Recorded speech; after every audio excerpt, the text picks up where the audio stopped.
Okay, these are additional notes for slope fields, and the topic here is finding the domain for differential equations. So let me read this here. It says the domain of the solution to a differential equation is the largest open interval containing the initial value given for which both the differential equation and the solution are defined.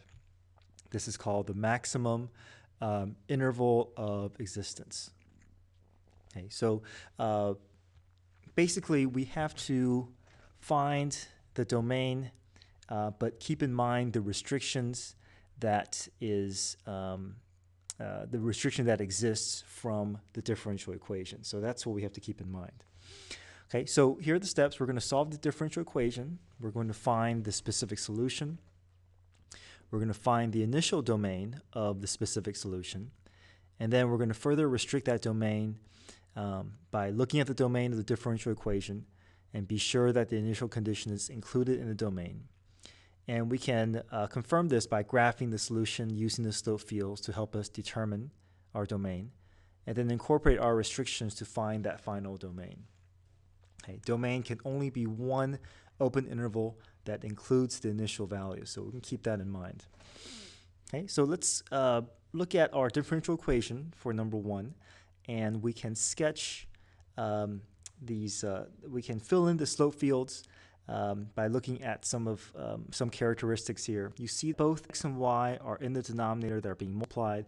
So what that means is anywhere the x is 0, we're going to get a slope that's undefined. Anywhere that the y is 0, we're also going to get where a slope is undefined. So basically, we're not going to have anything that's going to exist on the x or the y-axis. All right. Now, for the rest of this, we're basically going to always get positive slope as long as the y is positive, because even a negative x value will cause this expression to be positive. So basically, anywhere above the x-axis, we're going to get positive slope, varying degrees of positive slope. Anywhere below the x-axis, we're going to get varying degrees of negative slope, because anywhere that the y is negative, we know this expression will be negative regardless of what the x value is. So we just go ahead and fill in and see that as we get closer and closer to 1, we're going to get the steepest slope, but as the values get larger and larger, our slope will get smaller and smaller because all these increasing values are in the denominator. Okay. So once you sketch your slope field, the next step, we're going to solve the differential equation. So separate the variables. Let's get the y's on the left, x's on the right. And when the x is on the right, we can bring this up because we can use power rule if we see x squared in the denominator. Okay, go through power rule on both sides. And to solve for y squared, I get -2 times negative x to -1 plus c. I'm going to go ahead and plug in the order pair, -1, -2, -1 in for x, -2 in for y. So I get 4 is equal to 2 times 1 plus c. So 2 is equal to 1 plus c. C is equal to 1.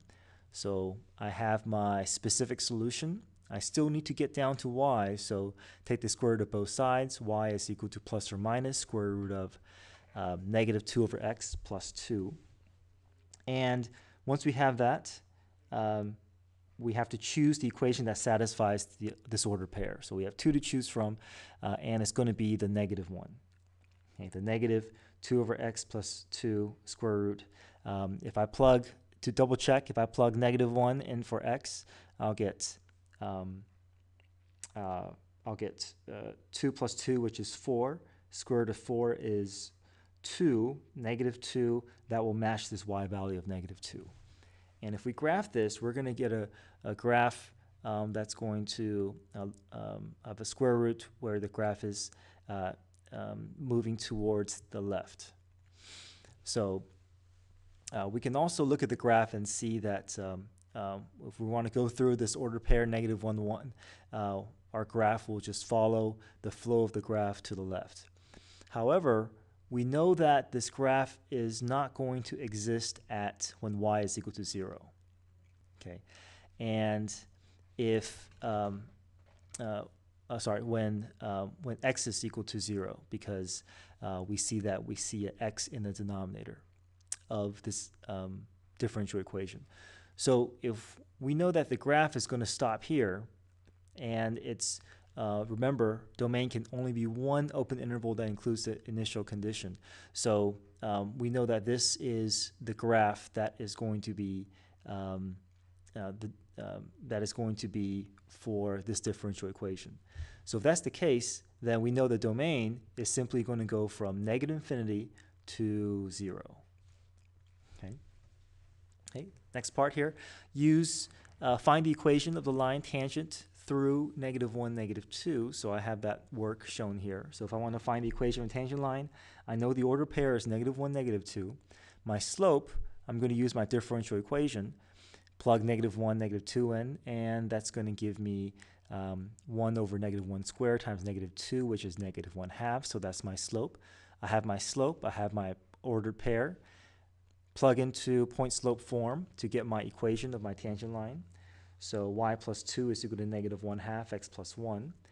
And so if I solve for y is -1/2 x plus 1 minus 2. So that's part C. This is my tangent line that's going to go through -1, -2 using this particular differential equation to identify my slope. Okay, the last part, use this this tangent line equation to approximate -1.1. So all that's saying is plug -1.1 into the x value of the tangent line and find the y value. So that's all it's asking you to do. So once you have your tangent line, then just plug -1.1 in for x. And you can plug this in your calculator. -1 plus 1 will be -0.1 times -1/2 minus 2, and we get -1.95. Okay, next video I'll finish up with number 2.